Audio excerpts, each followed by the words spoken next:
Halo Sobat Maya, kembali lagi ke series maraton saham IPO. Nah, di video kali ini kita akan membahas tentang saham IPO Baik.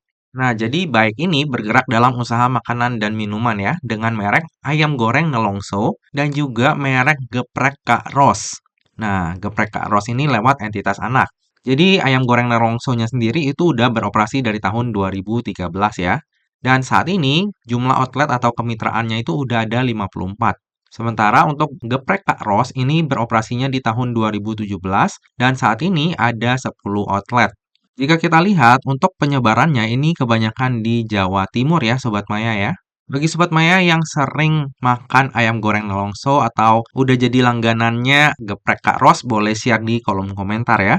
Nah, lalu ini adalah produk-produk yang didistribusikan juga oleh Baik. Jadi selain usaha makanan dan minuman, Baik ini juga ada distribusi ini Sobat Maya. Yang awalnya tuh bahan baku ataupun frozen food ke outletnya sendiri, sekarang udah mulai ke pihak ketiga juga. Nah, di sini ya, dijelaskan juga di prospektus. Jadi, per awal tahun 2023, penjualan bahan baku itu dilakukan juga ke pihak ketiga. Dulunya sih cuma ke outlet-outletnya sendiri. Dan hal ini tentunya bagus ya, karena akan menambah revenue stream dari Baik. Lalu ini adalah para pemegang saham dari Baik. Hanya ada tiga Sobat Maya, dengan kepemilikan saham terbesar dimiliki oleh PT Anak Baik Sejahtera. Lalu di IPO-nya Baik ini juga akan ada lock-up period ya Sobat Maya, selama 8 bulan dari semenjak Baik ini listing di bursanya kita. Nah, ini adalah laporan kinerja dari Baik. Jika kita lihat untuk pendapatannya, ini selalu naik ya dari tahun ke tahun nih Sobat Maya. Jadi walaupun Baik ini usahanya makanan dan minuman yang khas UMKM, jangan anggap remeh ya Sobat Maya. Setahun bisa ngasilin omset sampai 151 miliar loh.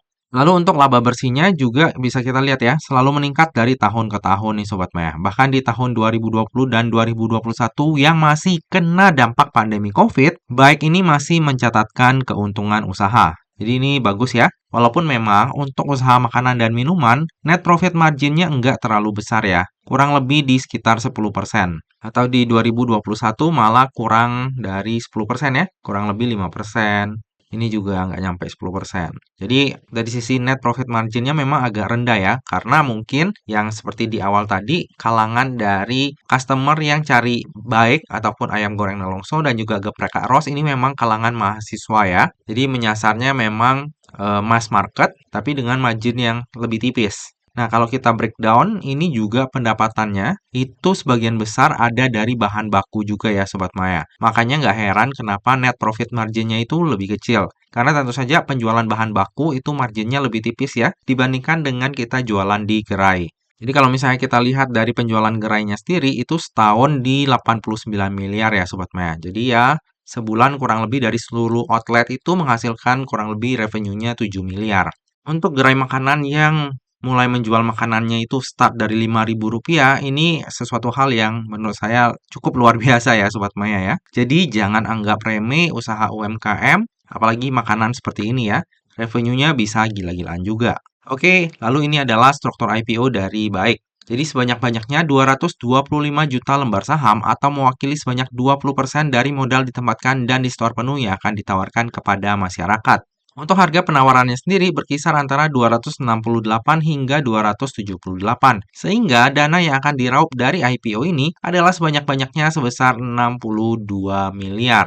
Lalu bersamaan dengan IPO ini juga akan diterbitkan waran seri 1 dengan rasio 1:1. Tentunya hal ini menjadikan IPO-nya Baik menjadi lebih menarik ya Sobat Maya. Lalu dana IPO-nya Baik akan digunakan untuk tujuan-tujuan sebagai berikut. Yang pertama, sekitar 3,48% ini akan digunakan untuk pembelian mesin dan kendaraan operasional ya Sobat Maya. Lalu tujuan yang kedua, sekitar 10,16% untuk perpanjangan sewa outlet.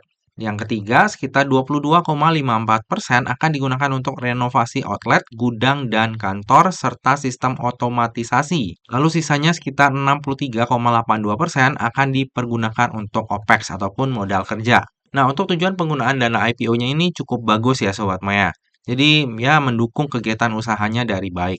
Nah, yang akan menjadi underwriter di IPO-nya Baik ini adalah MNC Sekuritas atau dengan kode brokernya EP. Nah, di tahun 2023 nggak banyak ya saham yang dikawal oleh EP Sobat Maya, hanya ada tiga. Tapi di tahun 2024 ini, yang listing aja udah satu.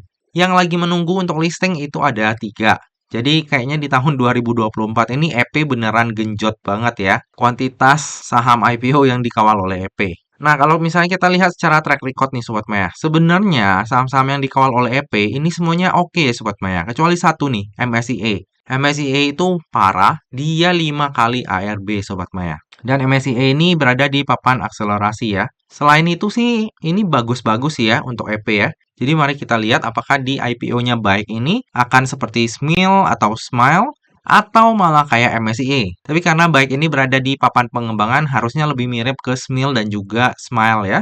Lalu ini adalah laporan keuangan dari baik. Jika kita lihat baik dari sisi aset, liabilitas ini selalu meningkat ya dari waktu ke waktu. Tapi dari sisi ekuitasnya masih meningkat nih Sobat Maya. Berarti pertumbuhan aset lebih besar dibandingkan pertumbuhan liabilitas. Dan tentunya hal ini bagus ya. Nah, bagi Sobat Maya yang concern terhadap daftar efek syariah, jika kita lihat dari sisi rasio utang dan juga sektor usahanya, maka baik ini akan masuk ke dalam daftar efek syariah. Oke, lalu ini adalah valuasi dari baik di rentang harga IPO-nya yaitu di harga terendahnya di 268 dan harga tertingginya di 278. Jika baik ini listing di harga terendahnya yaitu di harga 268, maka PER-nya itu akan berada di 19,75 kali dan PBV-nya di 2,45 kali dengan market cap sebesar 301 miliar. Sementara jika baik ini listing di harga tertingginya yaitu di harga 278, maka PR-nya akan berada di 20,49 kali dan PBV-nya di 2,5 kali dengan market cap sebesar 312 miliar. Nah, dari sisi valuasi ya cenderung murah ya Sobat Maya untuk ukuran saham IPO. Oke, dari tadi udah banyak hal yang kita bahas, sekarang tiba juga kita ke bagian kesimpulan. Kesimpulan yang pertama, secara bisnis, baik ini masih menarik ya. Ruang untuk bertumbuhnya juga masih besar. Terlebih target market dari baik ini adalah kalangan mahasiswa yang pangsa pasarnya masih luas banget. Lalu dari sisi pendapatan maupun laba usaha selalu meningkat ya dari tahun ke tahun. Kesimpulan yang kedua, valuasi dari baik ini tergolong murah ya untuk ukuran saham IPO.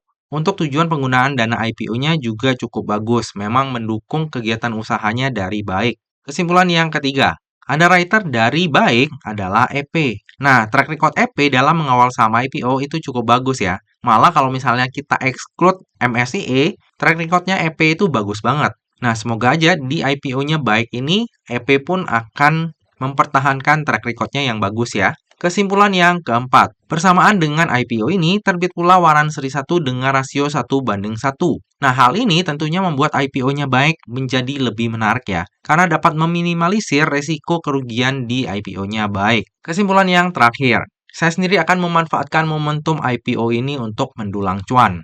Dari sisi valuasi, oke. Dari sisi bisnis usahanya juga menurut saya oke. Lalu track record underwriter-nya juga oke. Ada waran lagi dengan rasio 1:1. Dan kemungkinan besar baik ini akan listing sendirian. Jadi kalau misalnya kita lihat dari sisi resiko, kayaknya resikonya itu kecil banget ya Sobat Maya. Jadi sayang untuk dilewatkan. Dan untuk tikernya dari baik ini pun baik ya. Ya semoga aja hasilnya pun baik ya untuk kita. Nah, seperti biasa Sobat Maya, yang namanya saham, terlebih saham IPO, itu nggak pernah luput ya dari yang namanya resiko. Jadi bagi Sobat Maya yang mau melakukan order saham IPO baik, pastikan Sobat Maya melakukan order sesuai dengan resiko yang siap untuk Sobat Maya tanggung ya.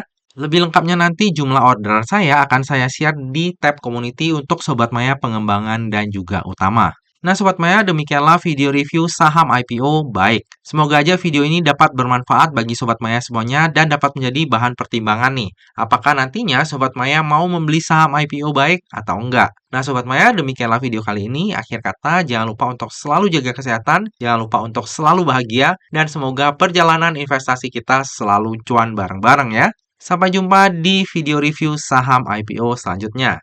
Dah.